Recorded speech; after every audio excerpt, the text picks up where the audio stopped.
Hello friends, എന്തൊക്കെയുണ്ട് വിശേഷം? സുഖമായിട്ടിരിക്കുന്നല്ലോ അല്ലേ? അൽഹംദുലില്ലാ, ഞങ്ങൾ സുഖമായിട്ടിരിക്കുന്നു. എല്ലാവർക്കും മഴയൊക്കെ കുറഞ്ഞില്ലേ? വെള്ളത്തിൻ്റെ പ്രശ്നം ആർക്കെങ്കിലും ഉണ്ടോ? ഇവിടെയൊക്കെ ചെറുതായിട്ടുണ്ടായിരുന്നു. അപ്പോൾ അൽഹംദുലില്ലാ അതൊക്കെ മാറി, ഇപ്പോൾ കുഴപ്പമൊന്നുമില്ല. എല്ലാവരും സേഫായിട്ട് സന്തോഷമായിട്ട് ഇരിക്കില്ലേ? ഇന്നത്തേത് ഒരു day in my life video ആണ് കേട്ടോ. ഒരു മുഴുവനായിട്ട് ഉൾപ്പെടുത്തിയിട്ടില്ല. കുറച്ച് കാര്യങ്ങളൊക്കെ ലഞ്ച് പ്രിപ്പറേഷനും അതുപോലെ തന്നെ എൻ്റെ പ്ലാന്റിൻ്റെ കാര്യങ്ങളൊക്കെ ആയിട്ട് ചെറിയൊരു വീഡിയോ ആണ്. വീഡിയോ ഒക്കെ എല്ലാവർക്കും ഇഷ്ടമാണെന്നുണ്ടെങ്കിൽ ലൈക്ക് ചെയ്യുക, അതുപോലെ തന്നെ ചാനലൊന്ന് സബ്സ്ക്രൈബ് ചെയ്യുക, ബെല്ലൈക്കണോന്ന് പ്രസ് ചെയ്യുക, ഓൾ എന്ന ഓപ്ഷൻ കൂടി കൊടുക്കണേ. അപ്പോഴേ ഞാൻ പുതിയ വീഡിയോസ് ഒക്കെ ഇടുമ്പോൾ നിങ്ങൾക്ക് നോട്ടിഫിക്കേഷൻ ആയിട്ട് കിട്ടുള്ളൂ. അപ്പോൾ ഇന്ന് ലഞ്ചിന് ബീഫ് കറി ഉണ്ടാക്കിയിട്ടുണ്ടായിരുന്നു. പിന്നെ അതേപോലെ തന്നെ എനിക്ക് ബീഫ് വേണ്ടാത്തതുകൊണ്ട് തന്നെ കുറച്ച് മീൻ മസാല പുരട്ടി വെച്ചിട്ടുണ്ട്. പിന്നെ അതുപോലെ തന്നെ കുറച്ച് തക്കാളി കറി ഉണ്ടാക്കാമെന്ന് വിചാരിച്ചു. കറണ്ട് ഇല്ലാത്തതുകൊണ്ട് ഇന്ന് വിറകടുപ്പിലാണ് കേട്ടോ ചോറ് വെച്ചത്. കറണ്ടുള്ള സമയത്ത് അധികം കറണ്ട് അടുപ്പിലാണ് വെക്കാറ്.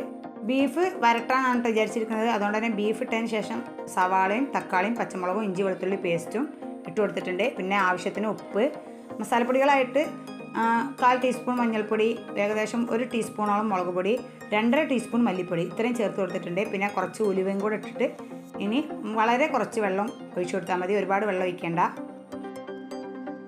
എന്നിട്ട് നമുക്ക് കുക്കർ അടച്ചു വെച്ചിട്ടൊന്ന് വേവിച്ചെടുക്കാം. ബീഫ് അടുപ്പത്ത് വെച്ചപ്പോഴേക്ക് നമ്മുടെ ചോറൊക്കെ വെന്തിട്ടുണ്ടായിരുന്നു. ഇനിയിപ്പോൾ അതൊക്കെ ഒന്ന് വെള്ളം വാർത്തെടുക്കട്ടെ. ഇത് കുറുവരിയാണ് കേട്ടോ, അപ്പം കുറച്ച് അത്യാവശ്യം വേവുണ്ട്, വെള്ളക്കുറുവാണ്. അതുകൊണ്ടാണ് കേട്ടോ ഞാൻ അടുപ്പത്ത് വെച്ചത്. അല്ലെങ്കിൽ പിന്നെ റൈസ് കുക്കറിലൊക്കെ ഇറക്കണം. അപ്പോൾ അതിനേക്കാളും ഒന്നും കൂടെ നന്നാവുക അടുപ്പത്ത് വെക്കാമെന്ന് വിചാരിച്ചിട്ട്. പിന്നെ അത്യാവശ്യം നന്നായിട്ട് കത്തുന്ന വിറകൊക്കെയാണ്, അപ്പോൾ പിന്നെ പെട്ടെന്ന് തന്നെ റെഡിയായി കിട്ടിക്കോളും. അതുപോലെ തന്നെ തിളപ്പിച്ചാറിയ വെള്ളം മാത്രമായിട്ട് ഞാൻ കുടിക്കാറുള്ളൂ. ഞാനെന്നല്ല, ഞങ്ങളിവിടെ മക്കൾക്ക് കൊടുക്കാറുള്ളൂ. പച്ചവെള്ളം ആരും കുടിക്കാറില്ല കേട്ടോ. അതുകൊണ്ട് തന്നെ ഇനിയിപ്പം ഈ അടുപ്പത്ത് തന്നെ കുറച്ച് വെള്ളം കൂടെ തിളപ്പിച്ചെടുക്കാമെന്ന് വിചാരിച്ചു. തലേ ദിവസം തിളപ്പിച്ച് വെക്കും, അപ്പോഴേക്കും ഞാൻ പിന്നെ പിറ്റേന്നേക്ക് നന്നായിട്ട് ചൂടാക്കി ഇട്ടിക്കോളുമല്ലോ. എല്ലാവർക്കും നന്നായിട്ട് തണുത്ത വെള്ളം വേണം, അപ്പോൾ തീരെ ചൂട് പറ്റില്ല. അപ്പോൾ ഇങ്ങനെ ചെയ്ത് വെച്ചാൽ പിറ്റേ ദിവസത്തേക്ക് നന്നായിട്ട് ചൂടാറിക്കോളും. മക്കൾക്കൊന്നും പ്രത്യേകിച്ച് കറിയൊന്നും വേണ്ട, ബീഫും പപ്പടും ഉണ്ടായാൽ മതി. അപ്പോൾ വിചാരിച്ചു എനിക്കിഷ്ടപ്പെട്ട കറിയാണ് തക്കാളി കറി. നമ്മൾ സ്കൂളിലൊക്കെ പോയിന കാലത്ത് കൊണ്ടുപോയി കേട്ടോ. എൻ്റെ ഉമ്മ ഉണ്ടാക്കി തരുന്ന ഞങ്ങൾക്കൊക്കെ ഭയങ്കര ഇഷ്ടമായിരുന്നു. നല്ലൊരു ടേസ്റ്റാണല്ലേ സ്കൂളിലേക്ക് ഈ തക്കാളി കറി കൊണ്ടുപോകുമ്പോൾ. അപ്പോൾ ഉമ്മച്ചി ഉണ്ടാക്കുന്ന അതേപോലെ ഉണ്ടാക്കാമെന്ന് വിചാരിച്ചു. പക്ഷേ അത്ര ടേസ്റ്റ് ഉണ്ടാവില്ല കേട്ടോ. നമ്മൾ ഉണ്ടാക്കിയാൽ അവരുടെ ആ ഒരു ടേസ്റ്റൊന്നും നമ്മൾ ഏത് കറി ഉണ്ടാക്കിയാലും കിട്ടൂല. അപ്പോൾ ഞാൻ ഇതാ ആദ്യം വെളിച്ചെണ്ണ ഒഴിച്ചിട്ട് കടുക് പൊട്ടിച്ചു. എന്നിട്ട് അതിലേക്ക് കുറച്ച് ഉള്ളി ഇട്ട് കൊടുത്തു. ഉള്ളി ഒന്ന് ചെറുതായിട്ട് വഴണ്ടി വരുമ്പോൾ അതിലേക്ക് തക്കാളിയും കൂടെ ചേർത്ത് കൊടുത്തു, പച്ചമുളകും കൂടെ. ഇനി ഈ സമയം കുറച്ച് കറിവേപ്പും കൂടെ ചേർത്തിട്ട് ഞാൻ കുറച്ച് സമയം ഒന്ന് വേവിച്ചെടുക്കുന്നുണ്ട്. പിന്നെ അതേപോലെ തന്നെ ഇതാ ഒരു 4-5 അല്ലി വെളുത്തുള്ളിയും കൂടെ ചെറുതായിട്ട് അരിഞ്ഞിട്ടിട്ട് കൊടുക്കുന്നുണ്ട്. ഈ സമയം തീ നന്നായിട്ടൊന്ന് കുറച്ച് വയ്ക്കുക. തക്കാളി നന്നായിട്ടൊന്ന് വെന്തുടയണം.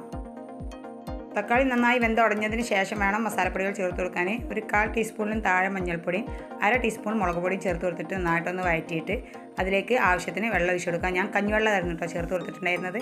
ഒരുപാട് വെള്ളം ഒഴിച്ചിട്ട് ലൂസാക്കണ്ട, തിക്കായിട്ടുള്ളൊരു കറിയാണ് ഉണ്ടാവുക. എന്നിട്ട് കുറച്ച് സമയം അങ്ങനെ വെച്ചിട്ട് ഇങ്ങനെ സിമ്മിലിട്ടിട്ട് ഒന്ന് തിളപ്പിച്ചെടുത്താൽ കറി റെഡിയാവും. ഇനിയിപ്പോൾ ഇതാ മീൻ ഫ്രൈ ചെയ്യാനായിട്ടിട്ടുണ്ട്. ഈ മീനും ഇവിടെ എല്ലാവർക്കും നല്ല ഇഷ്ടമാണ് കേട്ടോ. അപ്പോൾ അതാ വെളിച്ചെണ്ണ ഒഴിച്ച് കൊടുത്തിട്ട് അതിലേക്ക് മീൻ ഫ്രൈ ചെയ്യാനിട്ടിട്ടുണ്ട്. പിന്നെ നമ്മുടെ ചോറ് ഒന്ന് വെള്ളം വറ്റിച്ചെടുക്കുന്നുണ്ട്. അതേപോലെ ആ സമയത്ത് നമ്മുടെ ബീഫ് വെന്തിട്ടുണ്ടായിരുന്നു, അതും ഒന്ന് വറവിട്ടെടുക്കുന്നുണ്ട്. വറവിടാനായിട്ട് വെളിച്ചെണ്ണയിലേക്ക് ചെറിയുള്ളി ഇട്ട് കൊടുത്തിട്ടുണ്ടായിരുന്നു. ചെറിയുള്ളി ഒരു ബ്രൗൺ നിറമായി വരുമ്പോൾ അതിലേക്ക് കറിവേപ്പിലയും ഈ സമയം വേണമെങ്കിൽ വറ്റൽമുളക് ചേർത്ത് കൊടുക്കുക.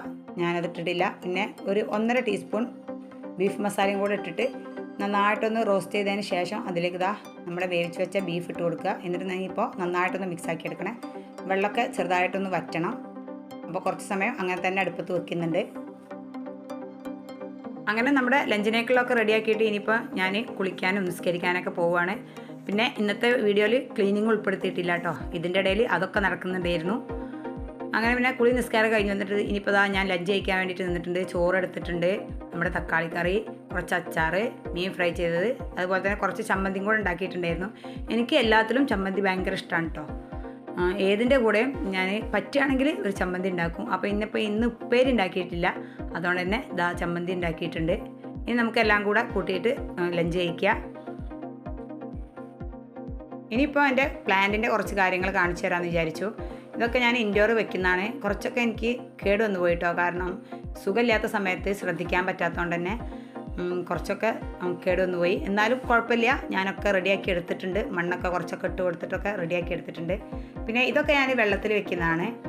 അകത്ത് ഞാൻ കൂടുതലും വെക്കുക വെള്ളത്തിലുള്ളതാണ് കേട്ടോ.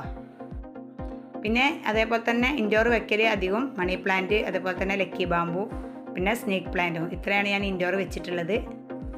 അപ്പോൾ കുറച്ചൊക്കെ വെള്ളമൊക്കെ മാറ്റിയെടുത്തു. ബൗളിലൊക്കെ ഉള്ളതൊക്കെ കല്ലൊക്കെ മാറ്റിയിട്ട് കല്ലൊക്കെ കഴുകി ബൗളൊക്കെ കഴുകിയതിന് ശേഷമൊക്കെ വെള്ളം മാറ്റിയതാണ്.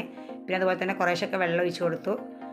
നന്നായിട്ട് മണ്ണൊക്കെ നന്നായിട്ട് ഡ്രൈ ആയതിന് ശേഷമാണ് കേട്ടോ വെള്ളം ഒഴിച്ച് കൊടുക്കാറ് ഇൻഡോർ വെക്കുന്നത്. പിന്നെ അതുപോലെ തന്നെ 1-2 ഇലകളൊക്കെ കേട് വന്നിട്ടുണ്ടായിരുന്നു. അപ്പോൾ അതൊക്കെ ഒന്ന് ഒഴിവാക്കി. കേട് വന്ന ഇലകൾ പെട്ടെന്ന് മാറ്റി കൊടുക്കണേ. പിന്നെ ഞാൻ അധികം എൻ്റെ മണി പ്ലാന്റിനും അതുപോലെ തന്നെ എല്ലാ ചെടികൾക്കും അധികം പുറത്തുനിന്ന് വാങ്ങിക്കുന്ന വളങ്ങളൊന്നും ഉപയോഗിക്കാറില്ല. പുറത്ത് വെച്ച ചെടികൾക്കൊക്കെ നമ്മുടെ പച്ചക്കറിയുടെ വേസ്റ്റ് ഇല്ലേ, അത് 2 ആഴ്ച വെള്ളത്തിലിട്ട് വെച്ചിട്ട് പിന്നെ അത് ഒരുപാട് വെള്ളത്തിൽ ഡൈല്യൂട്ട് ചെയ്തിട്ട് അതാണ് ഒഴിച്ചു കൊടുക്കുക. ഇൻഡോർ വെക്കുന്നതിൽ ഞാനിതിന് മുമ്പേ കാണിച്ചിട്ടുണ്ട്. പിന്നെ മുട്ടത്തോട് വെള്ളത്തിലിട്ട് വെച്ചിട്ട് ആ വെള്ളം ഒഴിച്ചു കൊടുക്കാറുണ്ട്. അതുപോലെ തന്നെ പാല് കുറച്ചൊഴിച്ചിട്ട് പിന്നെ ഒരുപാട് വെള്ളം ഡൈല്യൂട്ട് ചെയ്തിട്ട് അതും ഒഴിച്ചു കൊടുക്കാറുണ്ട് കേട്ടോ. അത്രയ്ക്ക് വളങ്ങളെ ഞാൻ എൻ്റെ ചെടികളിൽ ഉപയോഗിക്കാറുള്ളൂ.